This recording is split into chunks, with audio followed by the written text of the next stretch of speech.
I want you to close your eyes and imagine with me for a moment. You come home, you start getting beaten by the person who follows you in the door.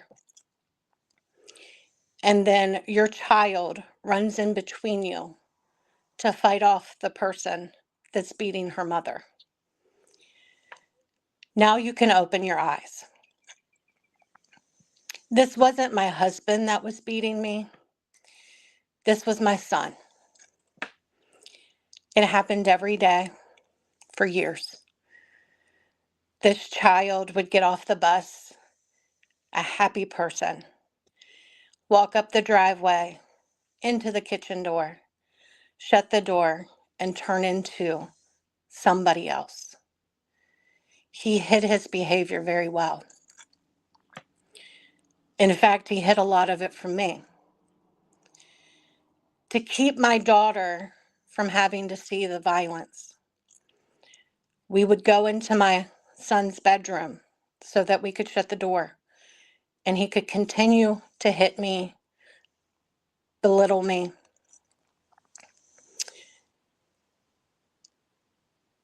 And he did this until he would hear my husband's car come in the driveway and he would magically stop.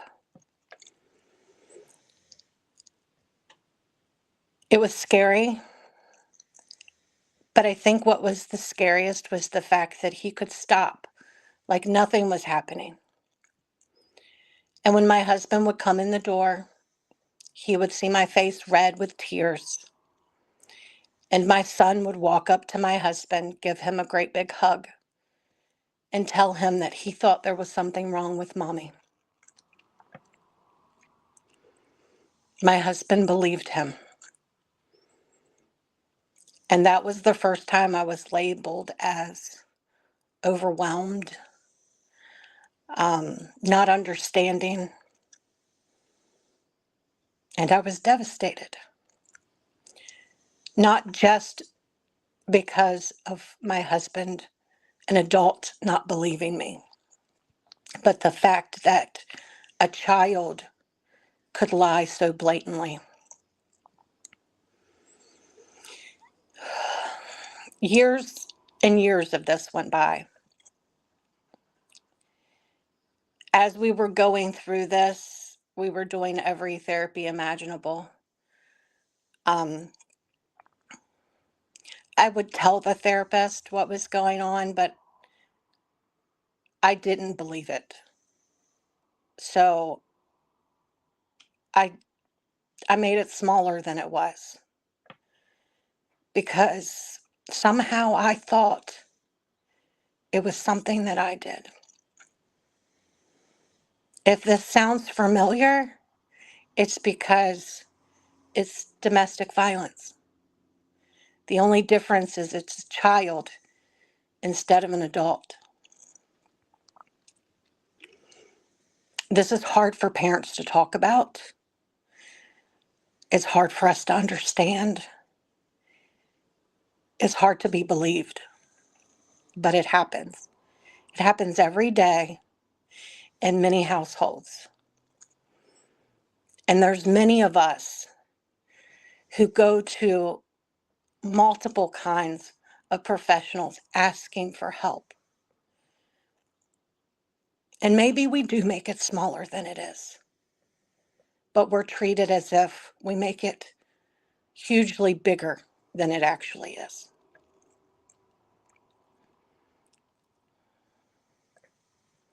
We need to be believed.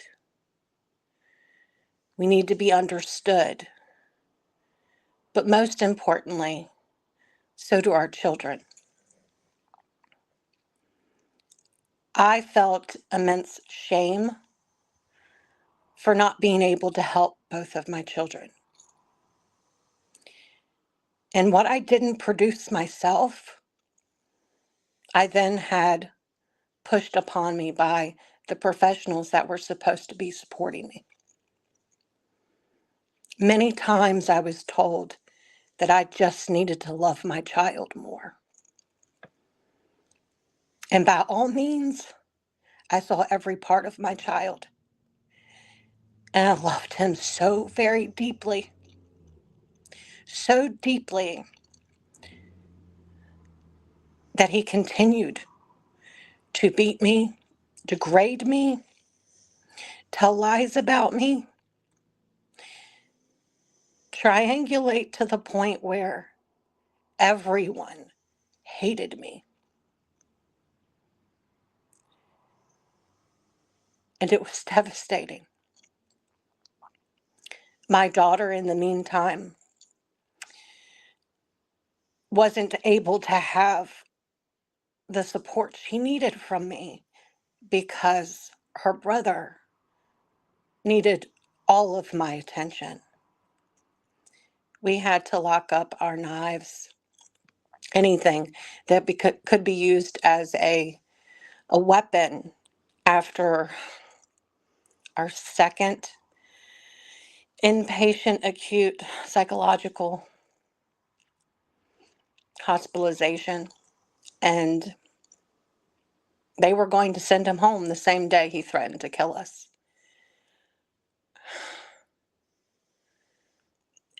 I guess as parents, we are told what we have to do and what happens when we don't do it.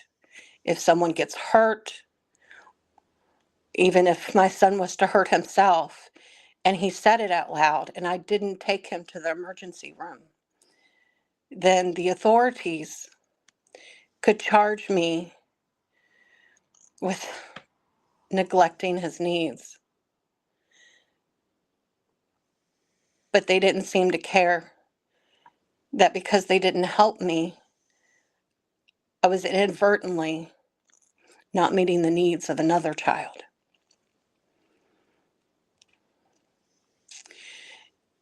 An example of one of these instances was when we were at our third acute hospitalization and we had family therapy. And my child was able to come in and out of the room however he seen fit. So basically, it was just a therapist telling the family what we already knew, but sugarcoating it and saying that everything was better now. At the end of that session, he was told he would go home. And at that point, he started to pick up chairs and throw them at us. Told us as soon as were to get home that he would kill us. So they kept him that evening. But the only reason they kept him was because the nurse told the therapist that he couldn't be released because he had just threatened us. She called the psychiatrist, and the psychiatrist said to go ahead and send him home, at which point that nurse gave me the phone and asked me to talk to the psychiatrist. And I told him we couldn't, that if this had happened at home, we would be told to take him to the ER and that this is where they would send him. So after several minutes of discussion and obvious disapproval by the psychiatrist, he said that they would keep my son overnight, but I would have to come the next morning to pick him up. At which point they kept him separated from everyone so that he wouldn't hurt anybody else or himself, which was also another issue that we had. Um,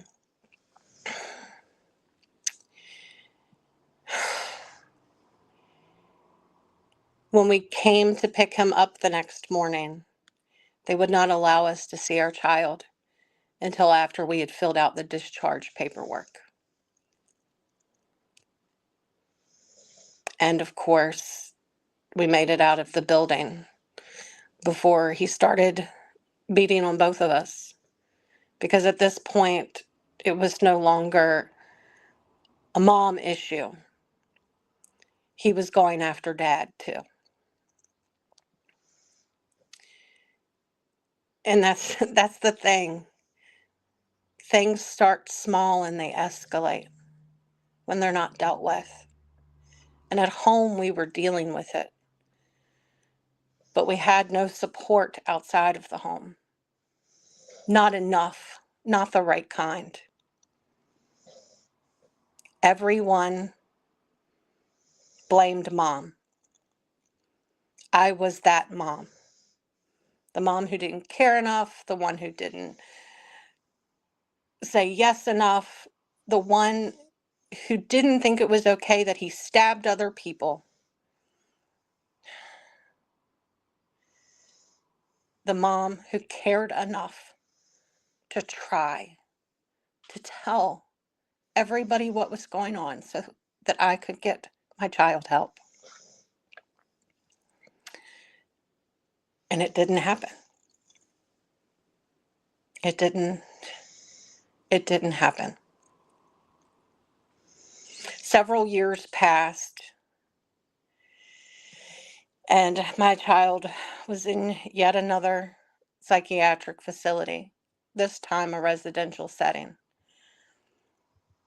Things were much worse. Many of these places allow children to kind of do whatever they like because it keeps the peace. There's a lot of video games. There's a lot of fun. Life's not always fun. During an outing at the facility, because they were saying that my child was magically healed and could start adjusting to coming home, even though we knew better. We went on an outing where my son disclosed the abuse that he had perpetrated on his sister.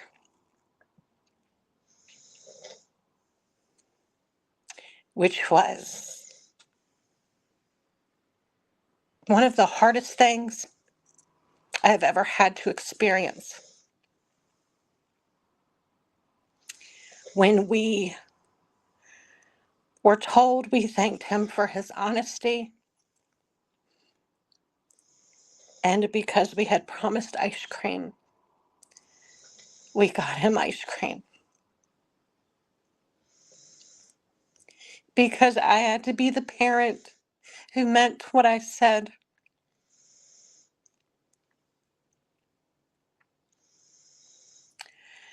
When we went back to the facility, we asked the receptionist if we could speak with the psychologist, who was too busy to talk to us. And we left. We drove home hours, devastated, reliving everything of why this happened in our home without us knowing. How could our child hide that from us?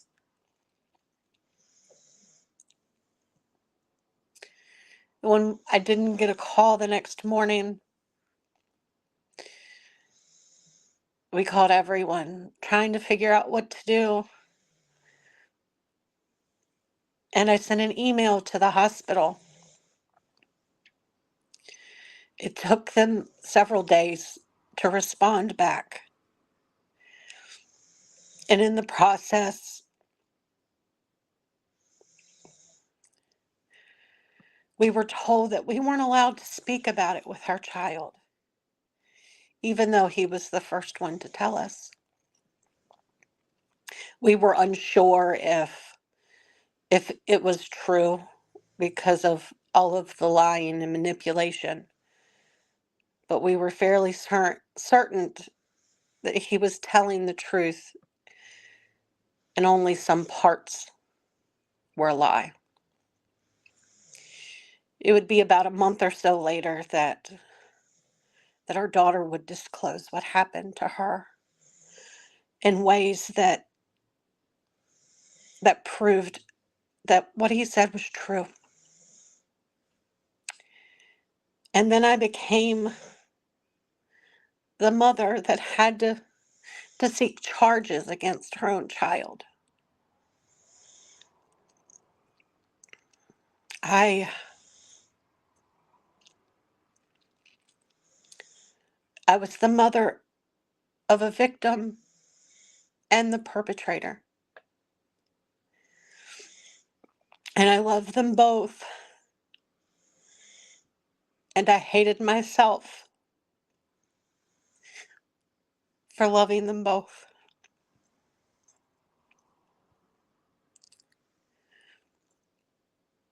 So years later, even with the court system involved, our child continued to get worse. And the systems had nowhere to place our child. We had, at this point, already dealt with juvenile justice system. And every single parent placement and placement that the state could do. So that meant he was magically healed again, because a facility couldn't keep my child safe from himself and others safe from him. But they assumed that my husband and I could do it. And at that point,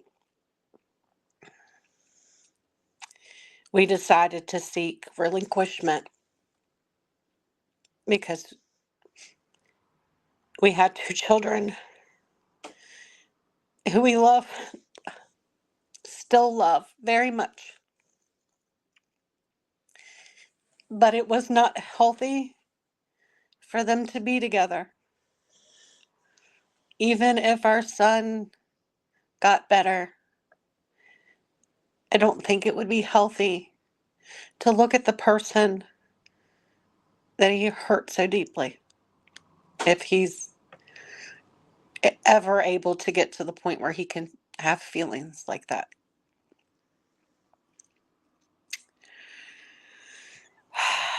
So yeah, I'm that mom who loved their child enough to say, I can't take you home because you need more treatment. You need more than what I can give you. And the moment I did that, social services threatened to take my daughter away. And not only were they going to take her away, they were going to place her with my son in another home. Because in their opinion, what happened happens all the time, and it really isn't a big deal. So there's a lot more to my story, but I hope this brings some understanding in the fact that when parents say, hey, this happens, it's not okay. It's not okay. It's not okay if it happens to a kid. It's not okay if it happens to a parent. It's not okay if it happens to the neighbor. Wrong is wrong. And our children need help. Our families need help. Because if we do not get this help, society is screwed. Because my child that I had to give up is going to grow up and be an adult one day. And he's not going to stop because he magically turned 18. He's going to get worse. And I don't want that for my daughter. I don't want that for any family. So please listen. Please try to understand. Don't shame and blame parents. Support us. Thank you.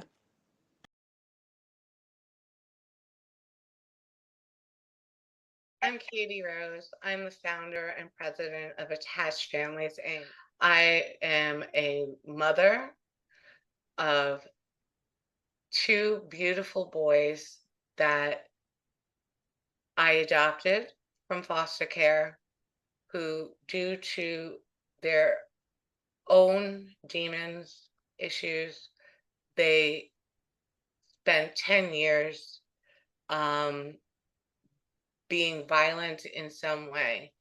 Most people talk about domestic violence and they don't include the fact that there is child to parent violence. And it happens every day in America to thousands and thousands of families who are ashamed or blamed or isolating themselves because they don't know what else to do. Most families who reach out for help and ask for help are somehow hurt in that process.